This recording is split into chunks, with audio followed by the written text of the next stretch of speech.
हिजाब को लेकर, उस पर क्या कहना है? देखिए, बहुत ही अफसोसनाक बात है कि कर्नाटक हाई कोर्ट ने ये फ़ैसला सुनाया है।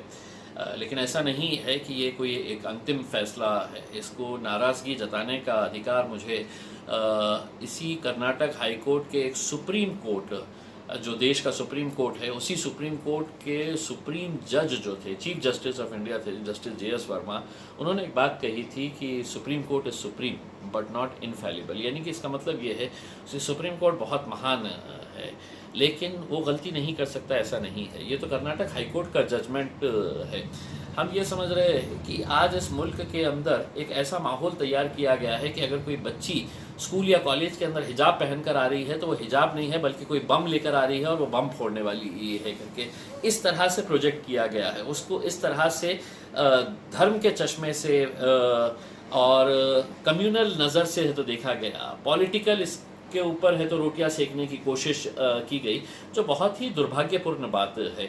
मैं एक बात कहना चाहूँगा कि इसी मुल्क के अंदर सच्चर कमीशन तो तकरीबन 20 साल हो गए हैं, उसने अपनी रिपोर्ट पेश करी थी। उसके बाद रंगनाथ मिश्रा कमीशन, उसके बाद महमूद उर रहमान कमीशन, कुंडू कमेटी, ये जितने भी कमीशंस थे ये सरकार द्वारा अपॉइंटेड कमीशंस थे, जिन्होंने मुसलमानों के सोशियो एजुकेशन, पॉलिटिकल इनका क्या स्टेटस है इसकी स्टडी करने के लिए। और हर एक कमीशन ने अपनी रिपोर्ट के अंदर एक बात जो कॉमन बताई वो ये थी कि मुसलमानों का एजुकेशन परसेंटेज सबसे कम है और सबसे ज़्यादा अगर कोई कम पढ़े लिखे अगर कोई बच्चियां हैं सभी जाति धर्म और मजहब के, तो वो मुस्लिम बच्चियां हैं।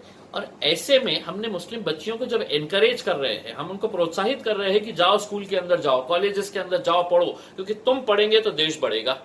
जब हम उनको ये कह रहे हैं तो अब अदालत ये कहती है कि नहीं, तुम आओ तो हम जो कपड़े पहन कर, देखिए यूनिफॉर्म कोड हो सकता है स्कूल के अंदर, कॉलेजेस के अंदर, उसका आदर करना चाहिए, लेकिन अगर कोई बच्ची अपना सर ढक कर आना चाह रही है, कोई हिजाब पहन कर आना चाह रही है, तो उसको आप कैसे रोक सकते हैं? और अगर आप उसको रोक रहे हैं तो जिस पार्लियामेंट के अंदर मैं जाकर बैठता हूँ, जहाँ पर इस मुल्क के कानून बनाए जाते हैं, वहाँ पर कई मेरे ऐसे राजपूत समाज की, कई मेरे ऐसे राजस्थान से आई हुई बहनें हैं जो अपने सर के ऊपर का घूंघट है तो हटाती नहीं है, वो वहाँ पर बैठती है, घूंघट के साथ बैठती है, उन्हीं के बाजू कोई शलवार शर्ट के अंदर बैठता है। इसमें आज सड़क के ऊपर देख लीजिएगा, कई बच्चियां हमारे को ऐसी है जो शॉर्ट्स के अंदर मिलेगी, जो जीन्स पहनकर घूमती है, जो फटी हुई जीन्स पहनकर घूमती है, जो स्कर्ट पहनकर घूमती है, जो साड़ी पहनकर घूमती है।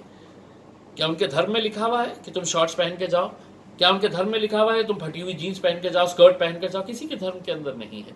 अपनी अपनी संस्कृति, अपने अपने कल्चर का एक हिस्सा होता है।